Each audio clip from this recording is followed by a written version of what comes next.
Welcome to the broadcast. Now, the process of identifying the remains of 52 victims who succumbed following the horrific Londiani road crash on Friday night is currently ongoing. Families of the victims are streaming in at the Londiani Hospital mortuary, where the Kenya Red Cross is conducting contact tracing. We now link up with our reporter Miriam Nyambura, who is at the Londiani Hospital morgue, to shed more light on these. Miriam, good afternoon. If you can hear me, how many bodies have been identified so far, and what is the process like? Well, in Randy, the process is ongoing. This is day 3 of this particular process of identification of the bodies, led by a multi-agency team, of course, looking into the case whereby 52 people lost their lives following a road accident at the Londiani Junction on Friday night involving 9 vehicles. And so at the moment, I'll be engaging the CEC in charge of health at the Kericho County just to shed more light into these details. Today, we are all looking at the data because it's an ongoing process and the numbers are changing. But let me engage Brenda Bilby to shed more light into the numbers. Perhaps, Daktari, maybe just tell us what are the numbers looking like today? How many families have been able to positively identify the remains of their loved ones? Thank you, Marianne. My name is Brenda Bilby, Waziri Health, Kericho County. A total of 77 people were involved in the accident, and out of the 77, 52 lost their lives. The rest are recuperating at the Kericho Referral Hospital as well as Nakuru PGH.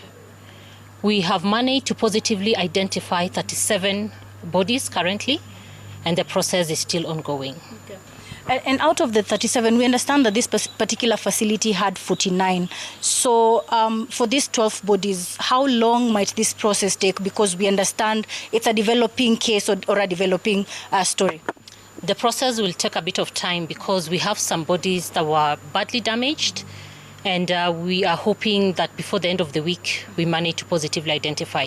We are working very closely with the Red Cross in the process, and I believe that by end of the week, we should have some good news. Okay.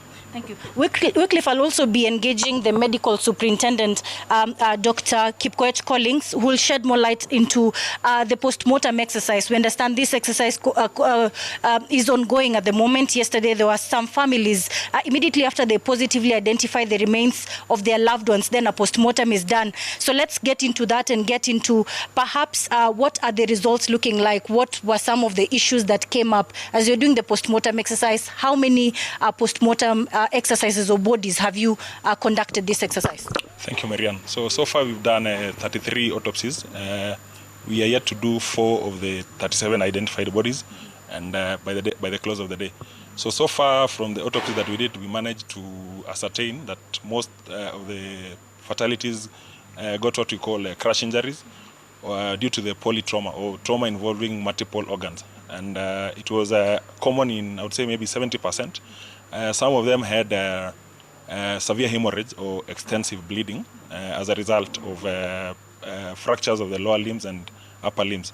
So generally, this paints a picture of a high energy input, high energy trauma. There's also a possibility of electro or a shock based on the fact that there are some small extents of burns in some of the bodies. Yes. Is it as a result of the pole? Because from what witnesses said is that immediately after a pole fell, perhaps is that as a result of that particular pole falling towards that side where the accident happened? Yeah, that could make sense because we understand that if you hit power, you are likely to transmit it to surrounding environment, and it's possible that those burns that we saw could be because of the electricity or the pole that was hit by the truck. Thank you so much. Well, indeed, Dorandi, that is a picture of what is happening here at the Londiani Hospital morgue. It's a developing story. We'll keep a keen and close eye on. We also visited the accident scene earlier this morning. This being the 3rd day, there's that concern of that particular container still being on site more than 24 hours or 48 hours later. So we will look at this whole aspect because remember yesterday, police officers had told us that there's a possibility of people still being trapped beneath that particular container. So we look for the relevant authorities to shed more light as to why this has not happened 48 hours after that particular accident, and what is the response like at the moment. What are the timelines that we're looking at? When is this particular container expected to be lifted from that particular accident scene? So these are matters that are developing, and we'll give more details in our subsequent bulletins. Orandi.